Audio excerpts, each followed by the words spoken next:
नमस्कार मित्रांनो, आज 1 फेब्रुवारी होतं. कालच्या व्हिडिओमध्ये सांगितलं होतं की बजेट पेश होणार आहे. बजेट आलं पण आणि इंटरिम बजेट त्यांनी समोर दाखवलं पण सगळ्यांच्या. बजेटमध्ये काय नवीन गोष्टी अनाऊन्स नाही केले, मोठं बजेट काय असं अनाऊन्स नाही केलं, कारण की मी सांगितलं सुद्धा होता की नवीन जे सरकार येणार आहे त्याच्यानंतर जुलैमध्ये परत एक बजेट येणार, त्याच्यात ज्यांची सरकार असेल ते पूर्णपणे न्यू बजेट डिक्लेअर करणार आहे.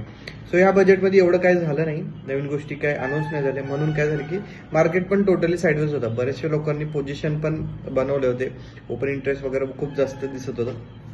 बट काय झालं, ॲट द एंड सगळ्यांचे प्रीमियम डिके झालेत.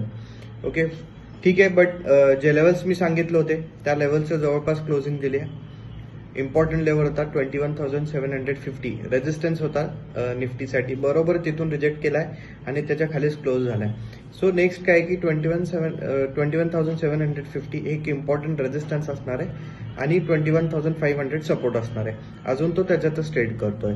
बँक निफ्टीसाठी 46,000 हे इम्पॉर्टंट रेजिस्टन्स आहे.